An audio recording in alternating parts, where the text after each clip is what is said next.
So to break down the latest in these water wars, I'm joined by Upmanu Lal, director of the Columbia Water Center.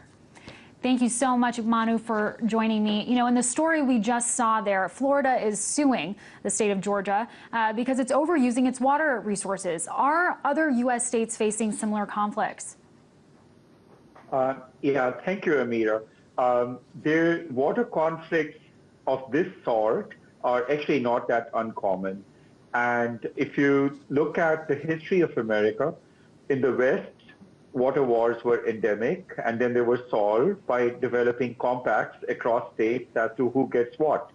But even the most famous of those, the Colorado River Compact, which was set up in the 1920s, it turned out they never thought about what climate really means and what it does.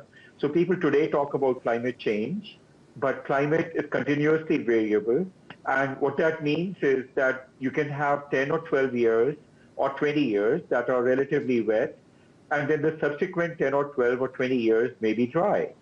So if you do, like they did with the Colorado River, come up to an agreement where you allocate the waters of the river to different states or to different organizations in proportion to what you think is available on average, then when you switch from a wet to a dry phase, you are suddenly in trouble. So this has happened in the Colorado, and effectively what saved us there was that it took a long time for the upper states in the Colorado, Utah, Colorado, Wyoming, and so forth, to develop enough of a demand that it was an issue. But today it is an issue, and the operations of that river system are under a continuing resolution with the Department of the Interior, with negotiations every single year. Absolutely. You know, in the Florida-Georgia case in particular, the dispute was mainly over the falling revenue for oyster businesses. Do you think it takes business interests to really spur change? I think that is what it's going to come down to, because since the 1980s, when President Reagan was in office, the federal government, other than environmental regulation, has gotten out of the business of managing or planning or developing a water resource. So all of a sudden we find that states have water programs, but when it comes to an issue which is across state, there's really no clear federal paradigm for doing it. And the people or the groups that are hurt most often are the financial interests of businesses whose supply chains rely on that water. Most of the water in the country is used for food production or for energy production. So those are the businesses that will emerge at the forefront of this debate. Sure. Well, you know, we've heard people say now that water is the new oil. It's the oil of the next generation. Do you think that's a fair comparison? Not quite.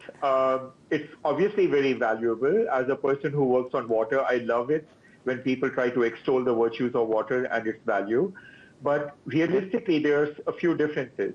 And the key difference is that water is a renewable resource. We have the hydrological cycle that we all learn about in kindergarten. So there's a certain amount of rainfall that we receive as a renewal process every year, unlike coal or oil, which is essentially being mined. However, beyond that, in places such as the Ogallala Aquifer in the United States or Central Valley in California or in parts of Florida, we do have groundwater which is 100 to 100,000 years old, and people have been extracting it, and we might run out of it. So in that sense, yes, we might be looking at it as oil. On the other hand, with oil, the prices and the value of oil seem to be pretty well established by the market. However, with water, because it's been dealt with as a public sector resource, it's relatively unpriced, and so we don't really know what we should assign as value to it. And I think that's going to come first before we start having wars over it. Sure. And what would you say is the best way really to resolve these kinds of conflicts like the one we've seen between Florida, Alabama, and Georgia? Is taking it to the courts the best answer at this point? Well, you know, even if you take it to the courts, the first thing a court will ask is, what is the nature of this resource? How much is really available? How often is it available? What's the quality of the water that's available? And they'll need to know that before they start assigning rights to different people.